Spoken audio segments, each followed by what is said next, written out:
need 10 points for English. So I need 7 on each topic or each section in IELTS.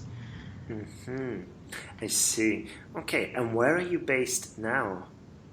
Are you in Australia? No, I live in Beirut, in Lebanon. Right. Okay. And are you close to finishing the immigration process, or is there still some distance to go? The immigration process is very long because I'm an engineer and I applied for migration skill assessment, and I've already got the positive answer from them. So the only points that is still pending is IELTS. Right. Okay.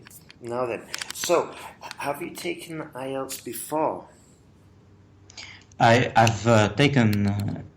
took it just once in February, and I succeeded in listening and reading, but writing and speaking were my weak points. Right, I see. What did you get in each section the last time you took IELTS? The first time, sorry, in February. I got 6.5 in both writing and speaking, but without so much preparation. I prepared just for about 2 weeks. Okay, that's pretty quick. Yeah. Okay, I see.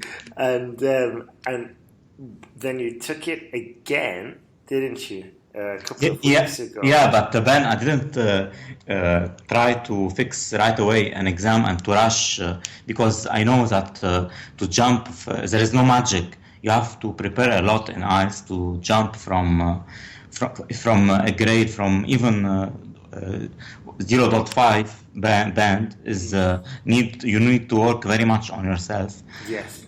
So I fixed my exam 3 months later, and it was in June. So and I tried in the beginning of this period to focus on my weakness because I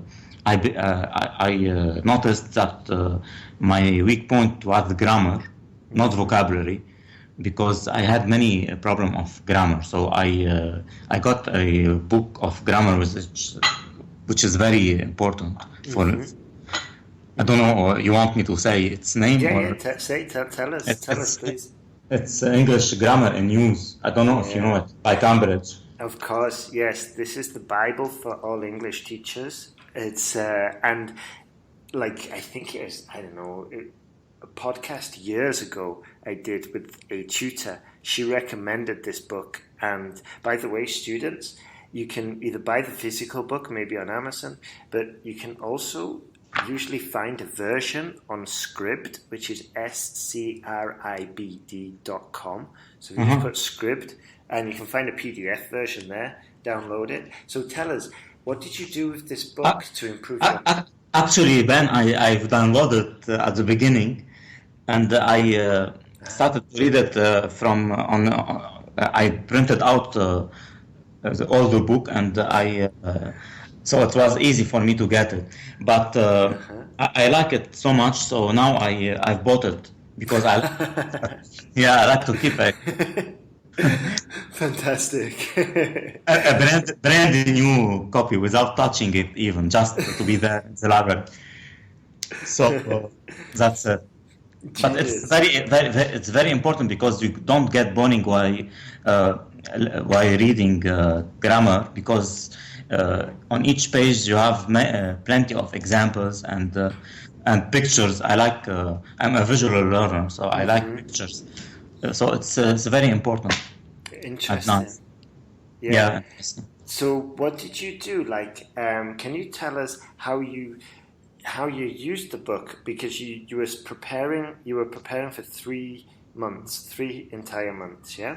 Yeah, but I wanted to finish with the grammar for the first months. So I I put as a target like 10 chapters each day or something like this to finish, in order to finish it in 1 month. And then I wanted to do a course because I know that even though you are good or you improved your grammar, you still need a way to write your topics. So I decided to take sentence guides. Okay, very good. The And, sentenceguide.com. yeah, and it was not bad at all, actually. But no, frankly, Ben, it's the most important course that I took in IELTS, because I tried also with others to do a sort of practice for writing, but it was not so useful. Really? Which courses did you do? I've done two courses with other companies. It's not necessary to learn to list the names. And anyway, but even after after taking the courses with you, I started to write topics and to be corrected by other company and by two teachers. So one of the teachers, she started right away to grade me higher. From before, she used to to grade me for about 6.5. It's the same at the same level of what I've got in my exam.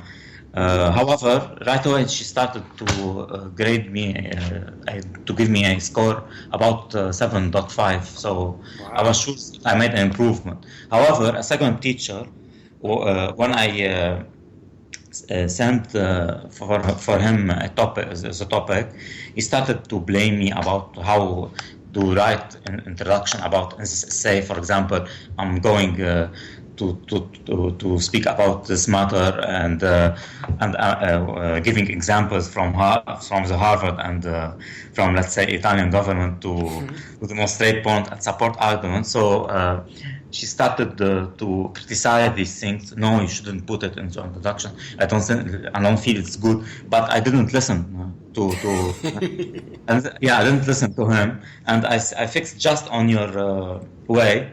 And I believed in it, and it worked. Fantastic. So what happened then? So I'm just going to give a summary for the listeners. You're at 6.5 in your writing. We'll just focus on the writing for now. You're on 6.5. You got the English grammar in use. You downloaded it. You did. But did you say 2 chapters a day? You tried to work through learning 10 chapters a day, because they are short. Yeah, but they are very short chapters. Yes, you're right. 2 pages each chapter. Okay. Good point.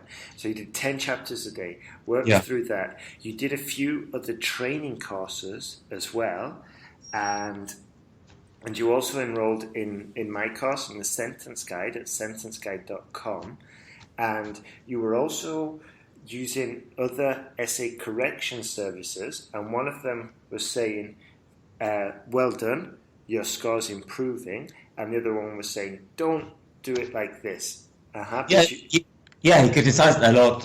Also, the conclusion, because I use in a nutshell. He said, no, this is not good. Don't use it. It's very informal. Use as a conclusion. I don't like in a nutshell. And also, he didn't like the P1 and P2 because he said that it's unnecessary to give example. For example, 60% of Italian people like to eat pasta, let's say, or anything. He said, no, it's not necessary. Don't give numbers. Don't give. So, but I didn't.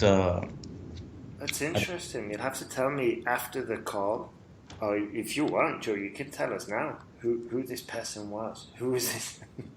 Because in the end, he was totally wrong. Because what was the score you got for your writing? I got 7.5. 7.5. That's amazing. A whole band score, Joe.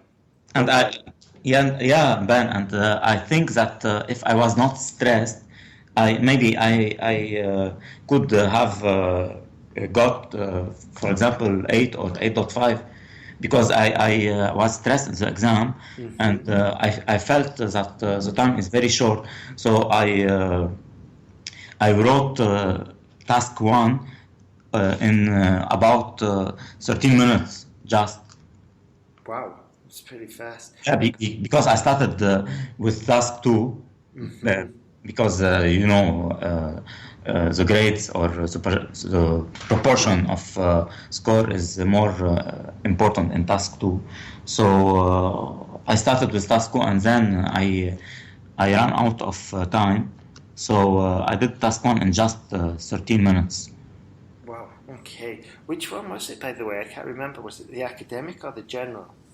No, I've got the general, and I believe that sometimes there are luck in the exam. I got questions that I don't like so much to talk about, or I didn't find any interesting things to say.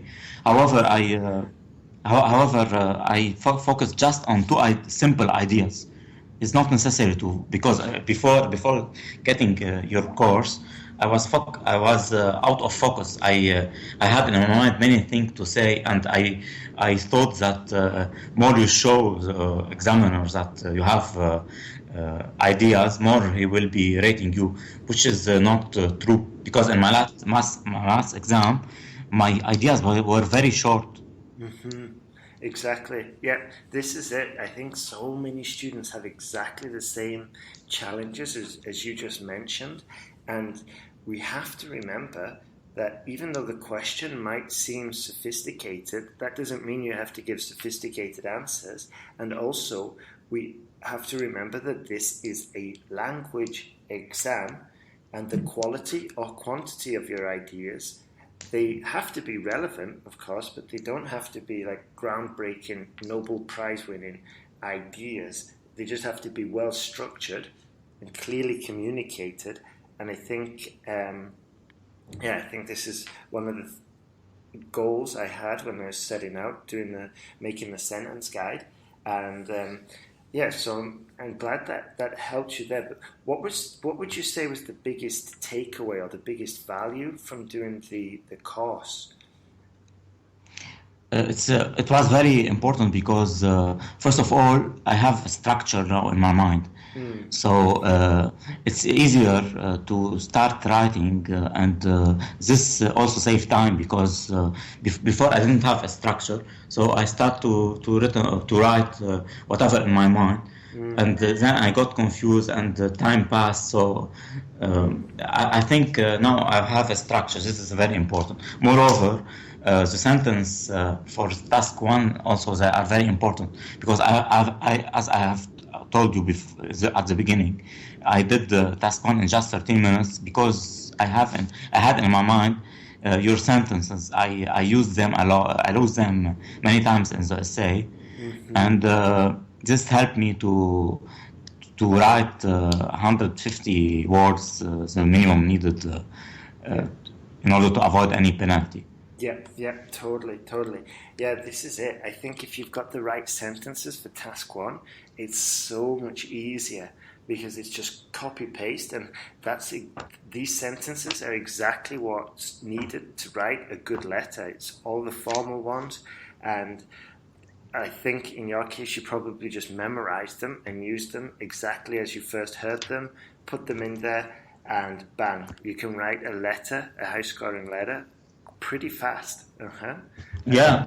And then just work through the bullets using the sentence, work through the bullets in the question in order, and bang, bang, bang, and you can do pretty good high-scoring task one essays relatively fast. So anyway, I just wanted to say, well done, Joe. Thank you, Ben. Fantastic, absolute star. And I just want to mention to everybody that Joe, he did do the sentence guide course and did help him a lot, but we've got to remember, like, he did it really sensibly. 3 months, he was practicing his grammar also, he was getting feedback and from doing the sentence guide, submitting his essays.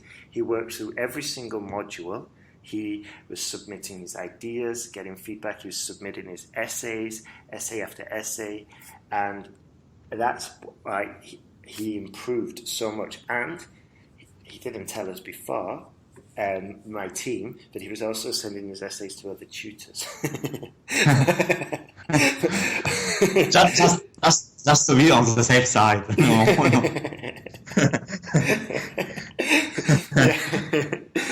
No, but they were not tutors. They were just to grade my exam. I didn't follow any advice. They didn't give any advice for me. They were just correcting my writing. I see. Yeah, and I think this is one thing that we have to be aware of. Like, you can submit your essays, but they can give you the corrections, and if that's all you want, then that's okay, and they can give you some feedback. But if you needed a strategy or like a system to follow, so you can get ideas, so you can structure your thoughts, so you can attack it really fast, and strategies and systems for both task 1 and task 2, then a more complete course is probably the better way to go.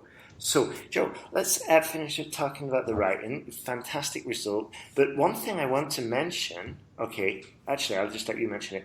Tell us what the speaking. The speaking stayed at the same score, didn't it? Unfortunately, which was unfortunately, I don't know why.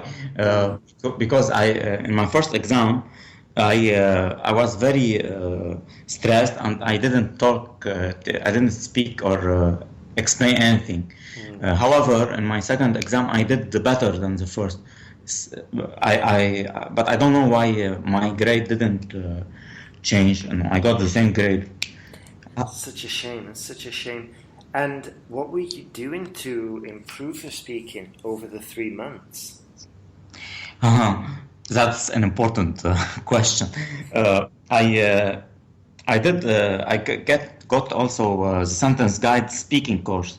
However, unfortunately, it helped me, but speaking is difficult. I don't know because now when speaking, I do grammar errors. However, when writing, because you can proofread, so you can correct yourself.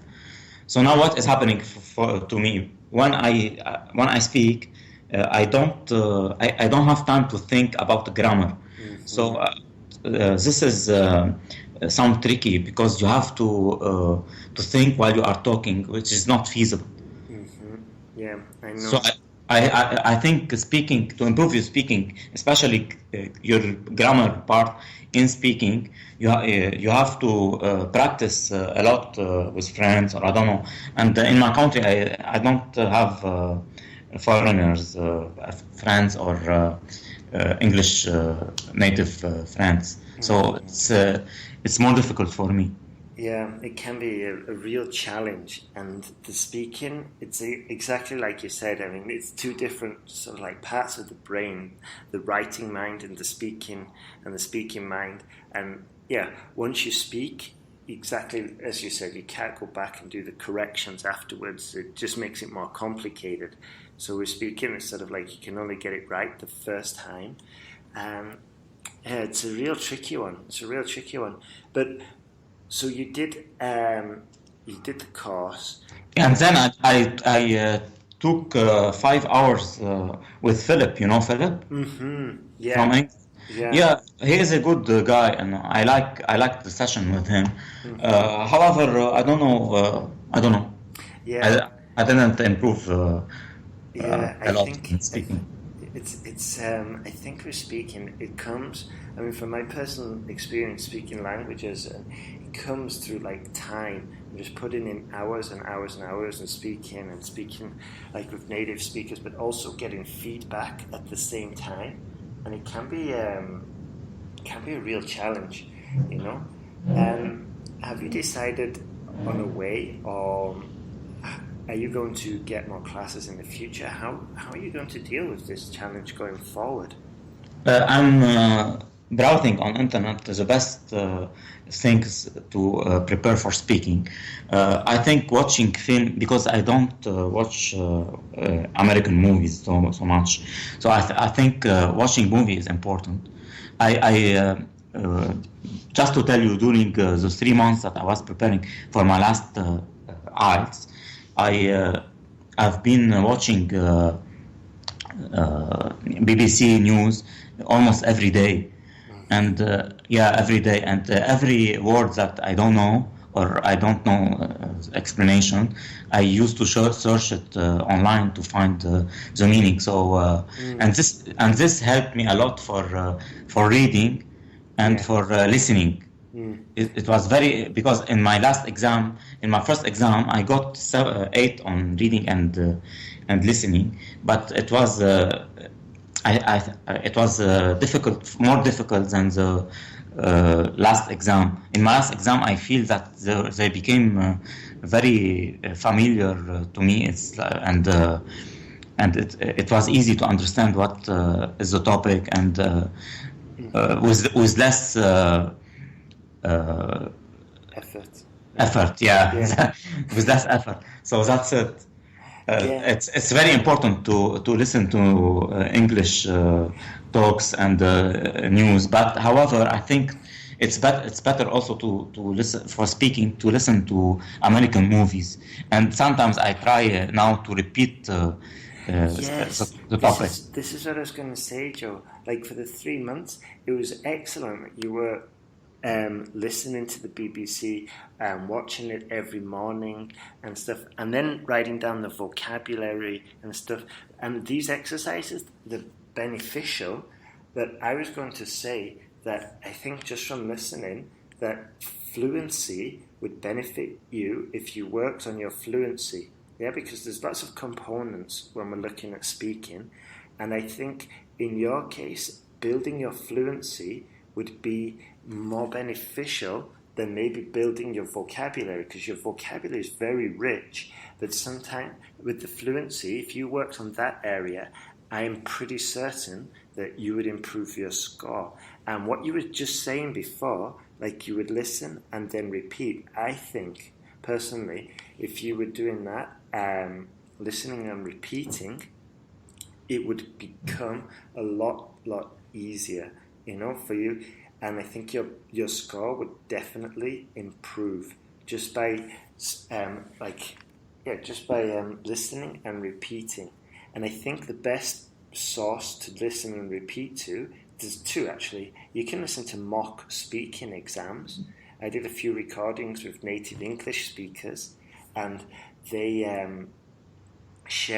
just answered the questions, and then you get a good idea of what kind of answers they need, and you can also just pause and repeat and get the same rhythm. Yeah. And another thing that would really benefit you is if you worked on can you do accents? Can you speak with an accent? Can you change the way you speak English and maybe speak like a Scottish person, or speak like an Australian or something like that? Because I think if you had that target, or speak like a British person, then that would help you with your pronunciation a lot. What I'm saying is that I can understand you perfectly, and it's really good, yeah? But I think if you worked on your pronunciation and your fluency, I think those two areas are the ones that probably lost you the points. And to work on your pronunciation, I would aim for trying to copy and mimic the BBC News presenter. It might be a little bit fast, but you just listen for 10 seconds, pause, and then just try and duplicate it. And also, Ben, I've seen an article also to improve your speaking. It's better to speak what you are reading at a loud voice. So now I'm practicing reading things at a loud voice. So yeah, it's I've noticed an improvement since I started to do this. Yeah, and I totally agree.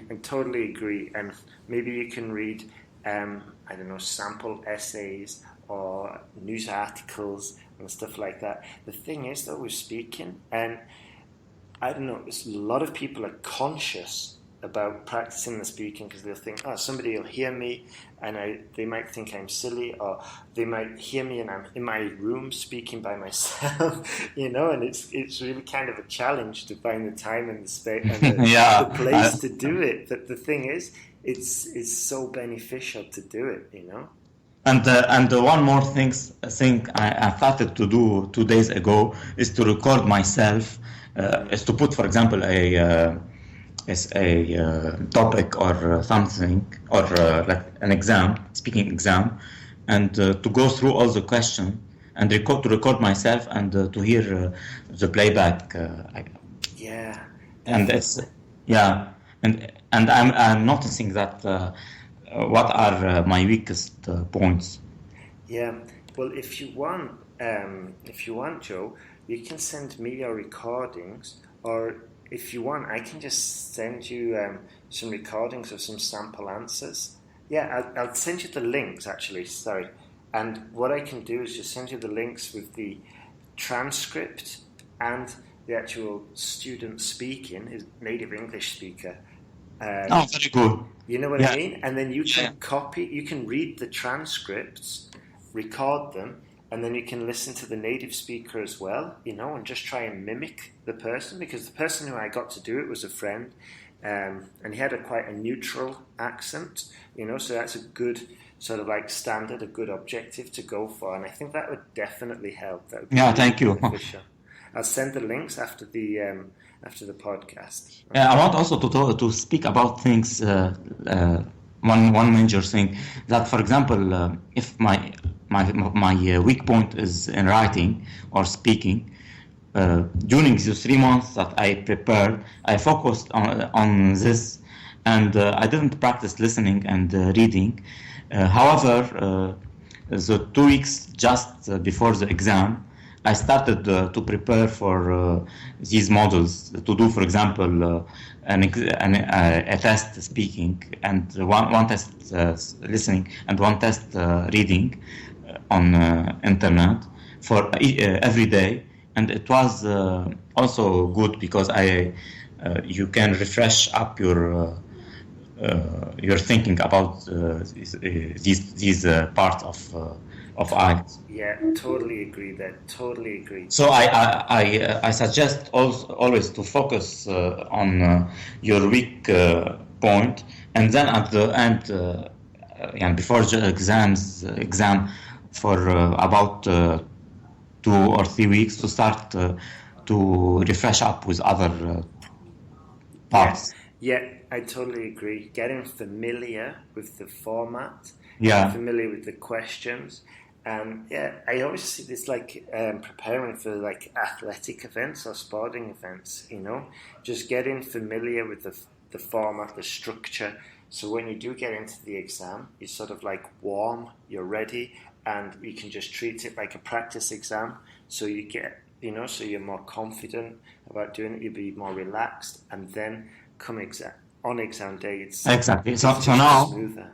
Now I'm focusing on speaking. However, before the exam, I will write every day an essay for about 2 weeks also. Yeah, I remember there was an ex-IELTS examiner, and she said something very smart. She said, what can happen is that a student will get, 777 and then 6 in the listening, or 6.5 in the listening. So what they'll do is they'll spend the next 3 months or the next 6 or 7 weeks just focusing only on the listening, and they let their other grades slip, So I think your style of focusing on your weakest ones with lots of preparation, like 3 months, is ideal. It's like a really good time space for some meaningful improvement.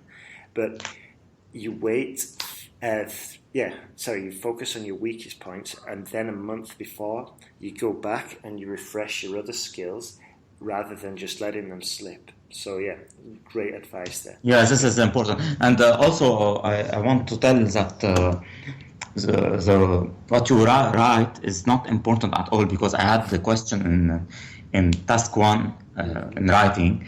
about how, if, for example, you heard that an airport is going to be constructed in your area, so and you don't want to write about what are the disadvantages of an airport in your area, something like this, it didn't come to my mind that the airport is very noisy.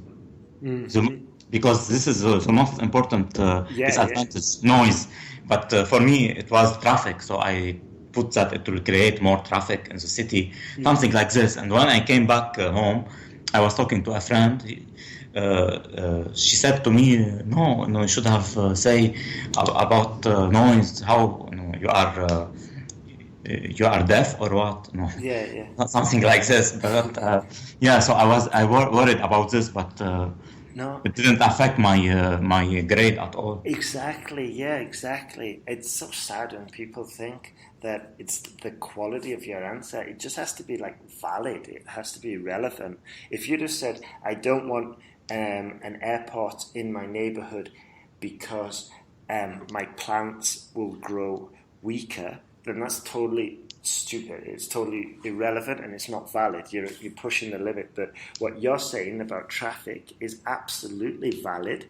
Okay, it might not be the first one that comes to mind.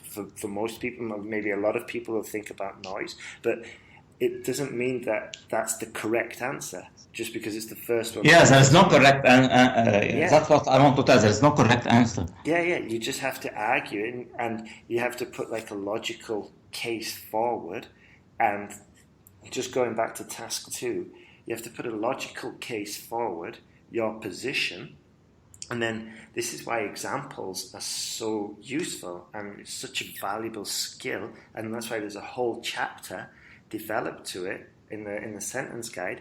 But if you can put your position and then give an example, a solid example, a real world example that's believable, then bang, you've proved your case. And so I totally agree with you there. And just before we finish, what question did you get for task 2? It was about watching sports. Watching sports? Is it bad, or what are the disadvantages, or if you agree that it's bad or it's a good thing? So it was like this. What is your opinion? Is it good or bad? Watching sport. But I focused like you said in sentence guide on just one opinion. And I said that it's good because of two things. The first is because sport is culture. It's a part of culture and something like this. And the other thing is that it helps to relax and to chill out and to relax and those two things. Two totally valid arguments, and there is no correct answer. If there was a correct answer, then in the preparation books you would have to study and probably memorize information and statistics about watching sports, but you didn't even know you was going to get a question about sports, so it's impossible to prepare like in that style. What you have to do, you do know that you're going to get a task 1 and a task 2, so you do need to know how to write those and how to prepare and present a strong, coherent argument, that's going to score you points. So, totally. But Ben, I want to. Sorry, I want. I want to just to ask you about the speaking part, because the examiner. I think she was some unprofessional because on every question and while listening to my answer, she was not listening, and then in the middle of my sentences, she was stopping me to talk to ask another question. So she was not focusing on what I was talking. I see. And at the end of the speaking, also the last question, I was in the middle of my paragraph, and she said that's the end of the speaking test, and she stopped me. For you understand? Yeah. I mean, in this case, all right. I mean, if we look at it from her position, she's got maybe 10, 12, 15 people, and she's got like a certain limit for each student, maybe about between 8 and 11 minutes, you know. And if she's got, and so she has to be a little bit strict, you know.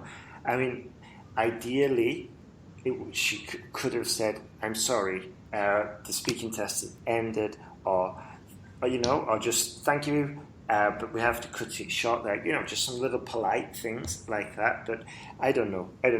But I think I would take this as a learning experience, you know, and maybe when you're practicing doing the mock speaking exams, try and work through a whole mock exam, you know, recording the session and put like a timer there as well, and just keep it in your mind that, okay, there's part one, it's probably going to be between 2 and 3 minutes, simple questions talking about you, who you are, why you want to take the IELTS, your job, your family, just simple ones to make you comfortable. Then there's the presentation. It's going to take up about maybe 2 minutes, 3 minutes, yeah.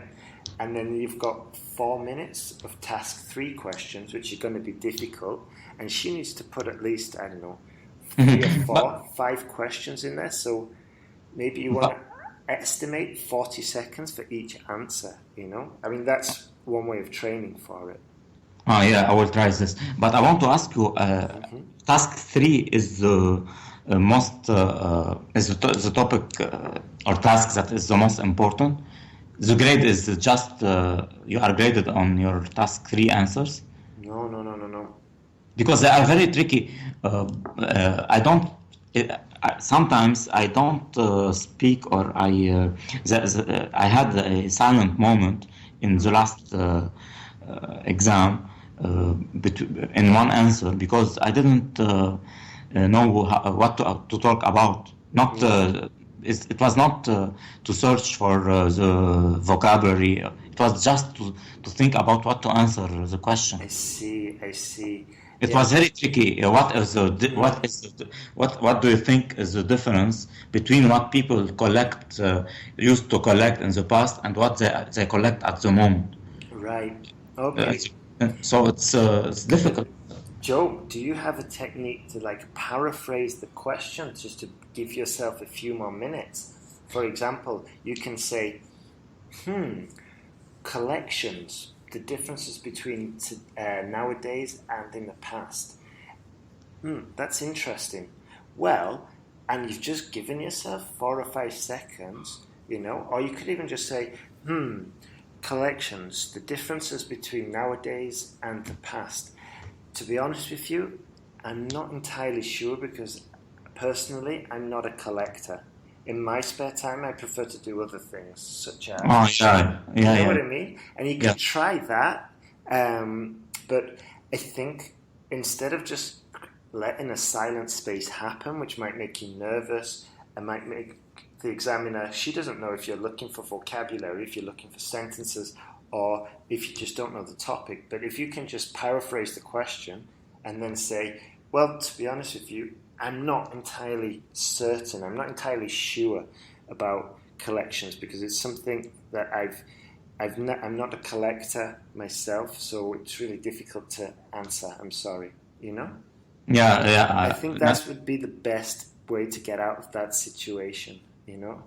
Mm-hmm. But I want to ask you, an hesitation in one answer, it's if you hesitate in only one answer in all the speaking exam, it is going to affect your grade or not for sure? It's difficult to say, to be honest. If you hesitate in one answer, I don't know if that would be a serious thing.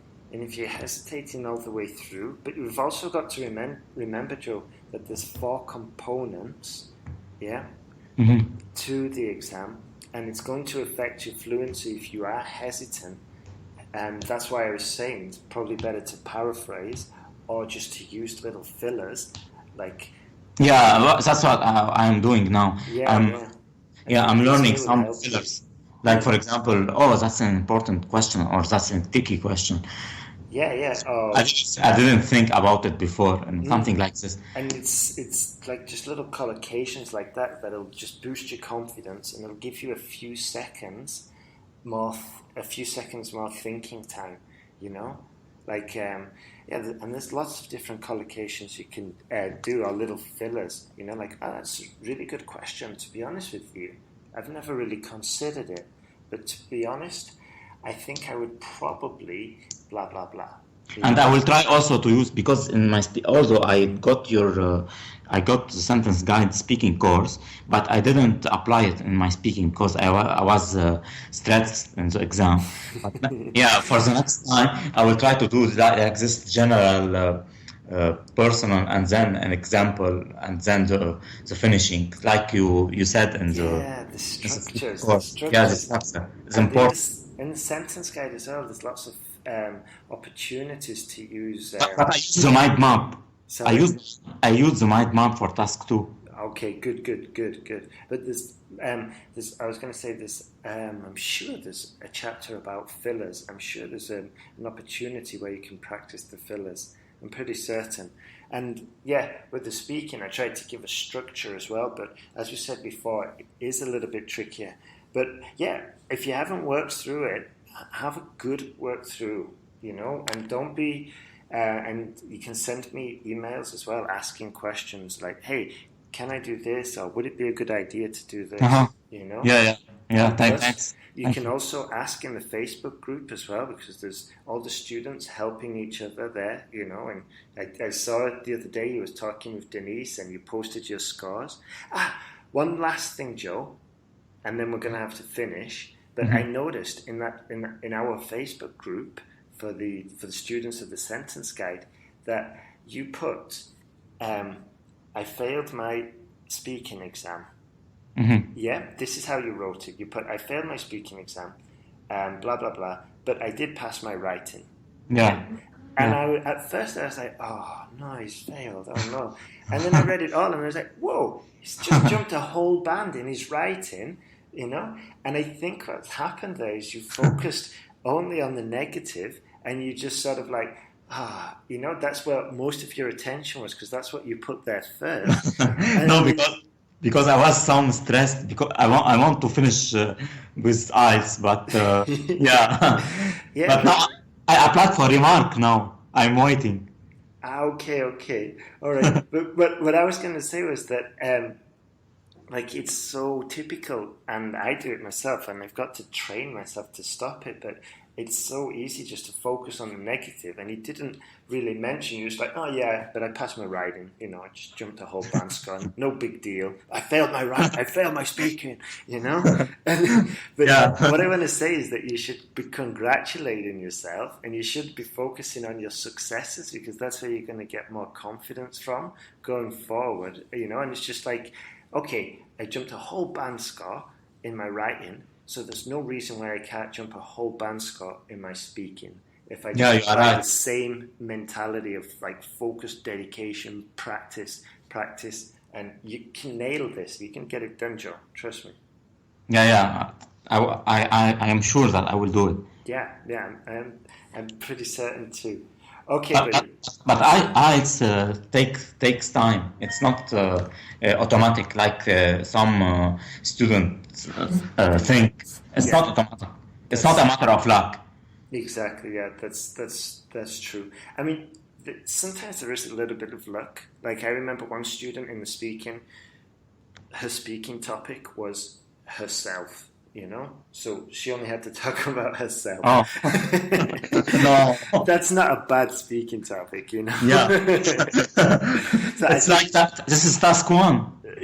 No, yeah, exactly. It's like a presentation, an extension of task 1. So she was over the moon, So, but it's better not to rely on a lucky speaking exam. It's much better to put in the work and put in the preparation and do the practice, and I think it's a much more solid strategy. Okay. One final. Okay, this is the final one, Joe. Yeah. I want to ask you if you have any idea what is the percentage of succeeding in a remark. I have no idea. I'm sorry. I don't think even IELTS releases that information. Mhm. I don't think they release it because I don't know why actually, but I'm not entirely sure. But from my experience, from students handing in asking for remarks, and it's only happened about maybe 4 or 5 times. So and I can't even remember exactly, but I can't say. So sorry about that. Uh-huh. Okay. Okay. All right. Okay. That was the last one, eh? You can't. Yeah. Okay then, Joe. Well, thank you so much for doing Thanks, this man. call. And remember what I said, if you've got if you've got any questions about the speaking or the writing or anything, just put them in the Facebook group or email me directly, whichever. You've got full support of my team and the group as well. Okay. Thank you very much. Really, thanks for everything you are doing. Your course is, especially in writing, is very, very. I suggest it to everyone. Thank you, Joe. Thank you for that. Really, it's not just because it's your course, but I was talking yesterday to friends, and I'm very impressed by your course. It's very, very well done, and by your follow-up also. Thank you. Yeah. Your follow-up with student is very important, really. Yeah. I totally agree. I appreciate a lot your follow-up because. Thank you, Joey. Thank you. I think, there's so many skills that we've said before, the exam skills and there's the language skills and stuff, and it is a challenge. And I think if we can do the motivational support as well, then it's just going to increase everybody's chances of success, the students, the team, everybody. So, that's why it's fundamental. Okay then, Joe. Well, thank you very much, buddy. I'll stop recording now. And I think this podcast will probably be coming out in about 2 weeks. So you'll be world famous. And then probably after the podcast, Hello Magazine and New York Times will be contacting you. No. No, I don't want to.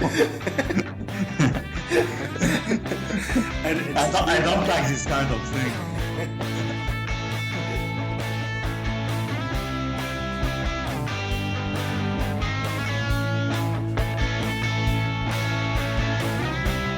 Thanks for listening to IELTSPodcast.com.